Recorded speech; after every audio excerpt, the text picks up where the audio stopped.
Ça veut dire que le 21e siècle sera non pas chinois, mais africain. Bonjour Nicolas Barré. Bonjour Thomas. L'idée c'est quoi? C'est opération reconquête pour une France en perte d'influence en Afrique? Vous savez, l'enjeu est le suivant. On dit souvent que le 21e siècle sera chinois.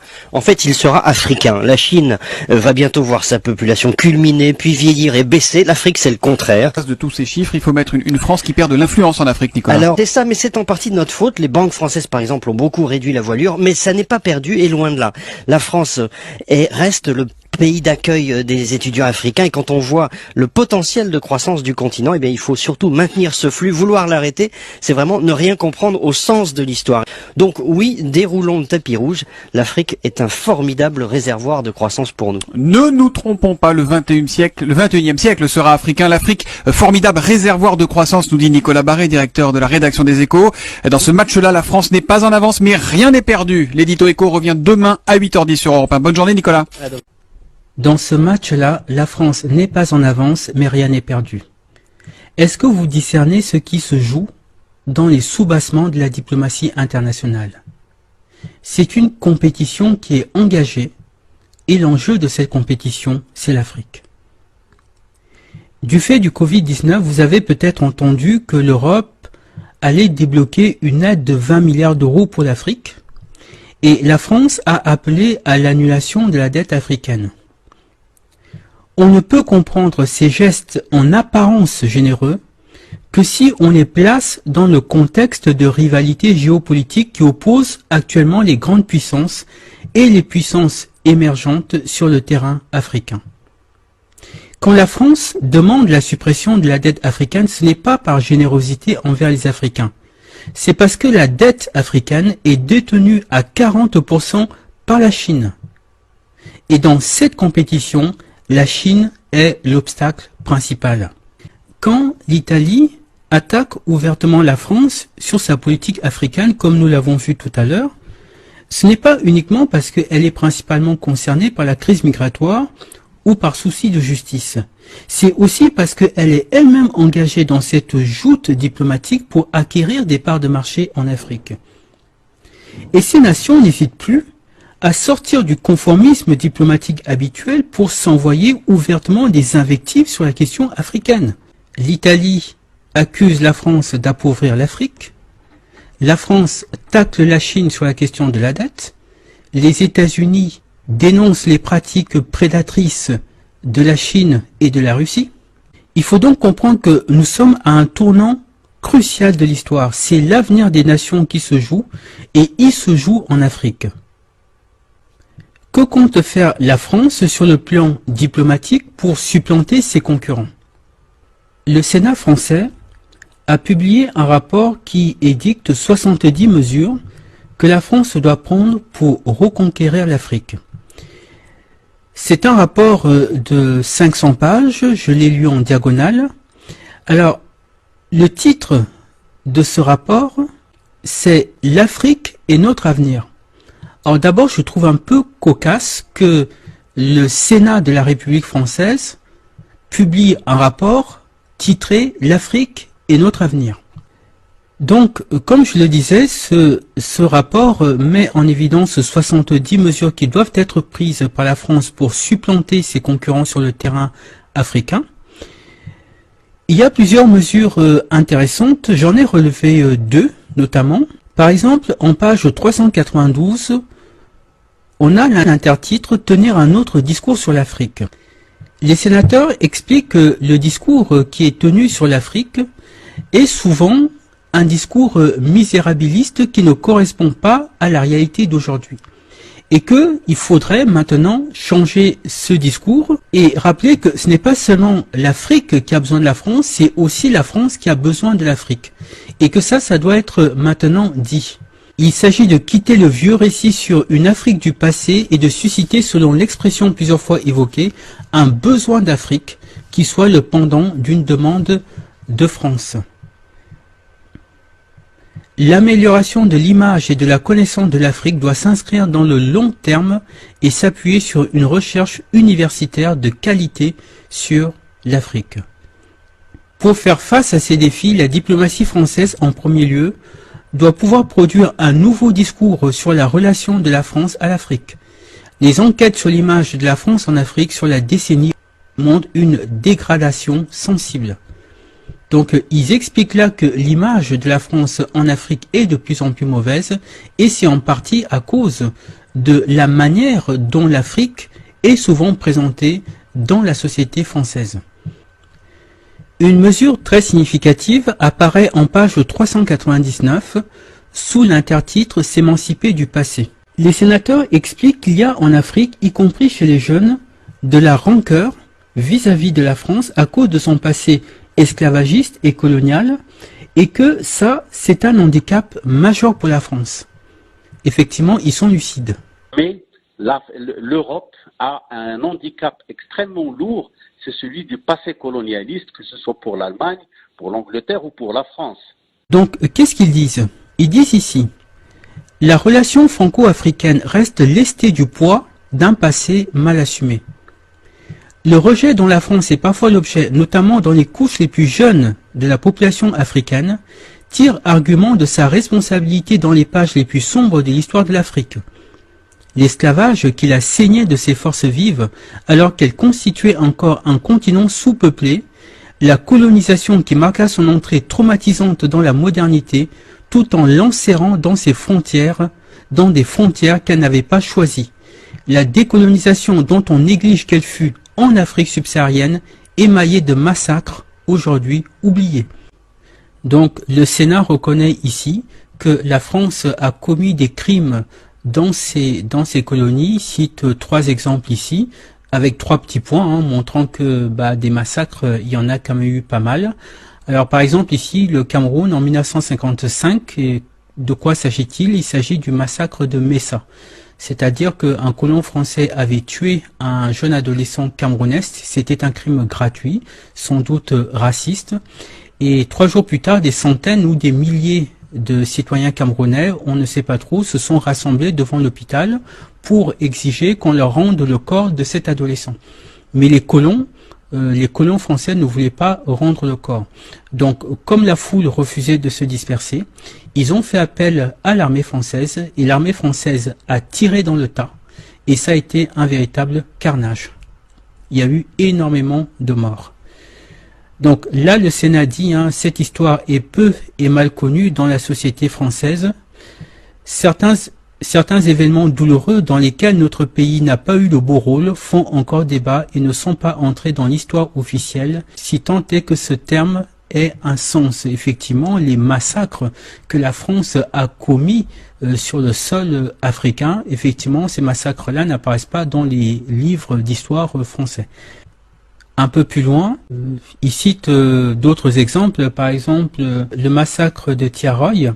Alors qu'est-ce que c'est? Le massacre de Thiaroye concerne ce qu'on appelait les tirailleurs sénégalais. Après la libération de la France a refusé de payer leur solde à ces tirailleurs qui étaient venus combattre pour la France. Et donc, ils ont décidé de manifester pour exiger que la France respecte ses engagements. Comment a réagi la France? Elle les a tout simplement fusillés. Ils ont tous été fusillés pour que ça serve d'exemple aux autres tirailleurs. Voilà la gratitude. Des gens qui étaient venus d'Afrique pour libérer la France les tue parce qu'ils demandaient juste qu'on leur paye ce qu'on leur avait promis. Voilà le véritable visage de ce pays qu'on appelle la France, et évidemment ces récits ne se trouvent pas dans les livres d'histoire. Et donc, les sénateurs disent qu'il faut solder ce passé, et pour cela, ils proposent que l'histoire soit réécrite, que l'histoire de l'Afrique soit réécrite, écrite conjointement par des historiens français et des historiens africains, afin que toutes les vérités soient dites et que la France et l'Afrique puissent repartir sur de nouvelles bases. Voilà, ils disent ici par exemple, c'est pourquoi il convient de régler ces contentieux qui empoisonnent la relation et solder le passé par une mise en récit commune de cette histoire partagée. Voilà. Donc il propose un livre d'histoire franco-africain. François Mitterrand d'ailleurs lui-même avait évoqué une telle chose en 1957. C'est pourquoi je crois que la France, notre pays, malgré d'admirables réalisations, n'a pas su à temps, dans ses institutions et dans sa politique, prévoir et s'adapter. C'est pourquoi je pense que après Genève, Dien Bien Phu, après Carthage, je crois que pour l'Algérie et l'Afrique noire, un sérieux examen de conscience se pose aux Français. Oui, Alors, je précise, est-il besoin de le dire, qu'il n'y a aucune sincérité dans cette proposition.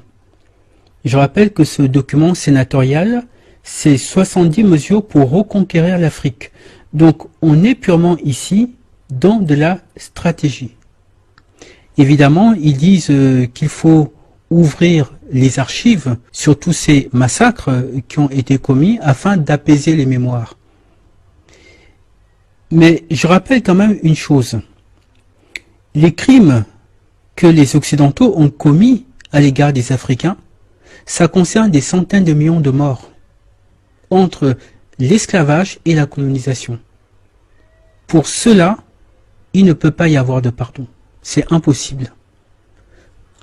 Ces Africains qui ont été tués, c'était des innocents. Quand on parle d'eux, c'est une mention dans l'histoire. En telle année, il y a eu un massacre à tel endroit, mais ces gens, c'était des hommes, des femmes, des enfants, qui avaient un nom, qui avaient un vécu, qui avaient des rêves, qui avaient une âme.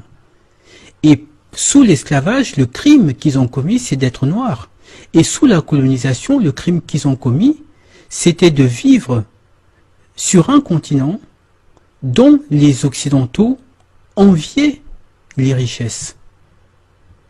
Et ces gens n'ont jamais obtenu justice, donc il ne peut pas y avoir de pardon. Ceux qui disent qu'il faut tourner la page du passé, ce sont justement ceux qui sont du côté des bourreaux et qui ont besoin, toujours, d'exploiter les richesses de ce continent. Et comme ce passé constitue un obstacle pour eux, eh bien, ils disent, bien, il faut oublier, c'est du passé, il faut tourner la page. Mais en réalité, c'est impossible. C'est impossible. Ces gens n'ont pas obtenu justice, donc on ne peut pas pardonner, on ne peut pas tourner la page. Il y a juste l'attente du jugement. Pardonner, ça serait trahir ces âmes sacrifiées. Et l'Africain, avec un A majuscule, ne commettra pas cette infamie. Une deuxième chose, ce document dit que la France et l'Afrique ont besoin l'une de l'autre. Alors, on va être très clair. Les Africains n'ont pas besoin des Occidentaux. Ce sont les Occidentaux qui ont besoin des Africains. L'Afrique est autosuffisante parce que toutes les matières premières de la planète sont en Afrique. Et je peux vous certifier une chose. Si l'Afrique décidait de fermer la porte aux Occidentaux, à tous les Occidentaux, et d'exploiter elle-même ses ressources et de faire du commerce uniquement entre nations africaines, je peux vous certifier qu'en moins de 20 ans, il n'y aurait plus de pauvreté en Afrique. En moins de 20 ans, l'Afrique redeviendrait le continent en or qu'il était avant l'esclavage. Les Africains sont pauvres parce que les richesses de l'Afrique ont toujours été exploitées par les Occidentaux et pour les Occidentaux. Donc, s'ils décidaient de fermer la porte à ces Occidentaux et d'exploiter eux-mêmes leurs richesses, l'histoire de l'Afrique changerait du tout au tout. Et on va lui demander si c'est un fait ou une théorie du complot, le fait qu'au Mali et dans d'autres pays, il y a certains Français qui se construisent des fortunes colossales, comme le groupe Bolloré, par exemple, dans l'exportation des matières premières et les transports, comme le groupe Areva dans l'exploitation de l'uranium pour l'industrie nucléaire, comme le groupe Bouygues TF1, mais aussi la construction, et comme le groupe Total, dont cette semaine, dans les pages roses réservées au monde des affaires, je lisais que le bénéfice de Total a été dopé, que le bénéfice a grimpé de 8% à 12,4 milliards d'euros. Avec 12,4 milliards d'euros, vous comblez sans problème le trou de la sécurité sociale, les retraites, etc. Donc 12,4 milliards de bénéfices pour Total, et 40% de ce bénéfice se réalise en Afrique. Et là, c'est intéressant de comprendre comment il y a des gens si pauvres et des gens si riches en Afrique ou autour de l'Afrique. Et là, c'est le moment de rappeler ce que disait Mitterrand en 1988 pour expliquer sa politique envers l'Afrique. Chaque franc, disait-il, investi au sud rapporte 8 francs au nord. Il faut se rendre à l'évidence, ce sont les pauvres qui financent les riches. Un autre grand comploteur, c'est le célèbre groupe capitaliste d'audit des entreprises et d'analyse des situations économiques, McKinsey.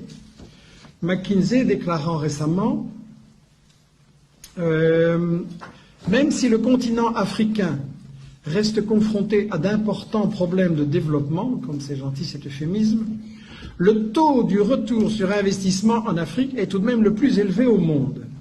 Ça veut dire qu'il y a des gens qui construisent l'essentiel de leur fortune en Afrique et ils gagnent plus en Afrique que n'importe où ailleurs, pendant que les Africains crèvent de faim. Le président Hollande s'inscrit dans la même ligne. Je cite, « La France maintiendra ses engagements vis-à-vis de ce continent plein de promesses. Toutes les puissances du monde y sont et essayent de développer leur influence. C'est un continent où la démocratie progresse. » Ah bon? Parce qu'on avait remarqué dans le soutien aux dictateurs du Tchad, du Gabon, dans le coup d'État en Côte d'Ivoire où la France a bombardé le palais présidentiel et en Afrique et au Congo aussi, justement, où la France soutient des milices pour empêcher le Congo d'exercer sa souveraineté. Mais bon, Hollande continue. C'est surtout ça qui l'intéresse. Un continent où l'énergie et l'environnement sont autant de sujets majeurs. En 2050, 80% des francophones seront africains, 700 millions de femmes et d'hommes. Chacun comprend ici l'enjeu. Et donc, j'aimerais bien que la France, qui aide si généreusement le Mali, le Niger et d'autres depuis des dizaines d'années, nous explique comment ça se fait qu'il y a des fortunes colossales chez Bolloré, chez Bouygues, chez Total et dans tous les grands groupes français sur le dos des Africains pendant que les Africains continuent à crever de faim.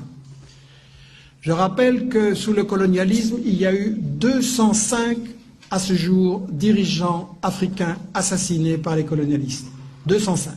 D'un côté, la France et les États-Unis sont engagés dans une guerre contre la Chine pour empêcher que la Chine trouve des partenaires en Afrique, mais ils sont aussi engagés dans une guerre contre les Africains, et puis ils sont engagés dans une guerre entre eux-mêmes pour savoir qui va prendre la plus grosse part du gâteau. La guerre contre les Africains, il doit être dit clairement que tout ce qui se passe en Libye, au Mali, en Côte d'Ivoire, au Congo, au Cameroun et dans toute une série de pays où on nous présente chaque fois des conflits qui sont isolés mais qui sont en réalité les différents éléments de la même guerre pour l'Afrique, c'est une guerre contre les Africains, c'est une guerre contre l'indépendance de l'Afrique. Je referme la parenthèse. Mais ces documents, celui du Sénat et celui de l'Assemblée nationale que nous avons vu tout à l'heure, montrent que le Parlement français est conscient que c'est l'avenir qui est en train de se jouer. Si la France perd l'Afrique, comme le disait François Mitterrand, elle n'aura pas d'histoire au XXIe siècle. C'est une puissance déclinante, c'est une société vieillissante, et si elle continue à perdre l'Afrique au détriment de la Chine et des autres, elle va tout naturellement, progressivement disparaître. Donc, la compétition se fait sur le plan diplomatique et économique, mais elle commence et de plus en plus à se faire également sur le plan militaire. Toutes ces nations établissent des bases militaires en Afrique sous de faux prétextes et il n'y a jamais eu un tel déploiement d'armées étrangères sur le sol africain depuis la fin de la Seconde Guerre mondiale. Que se passe-t-il ?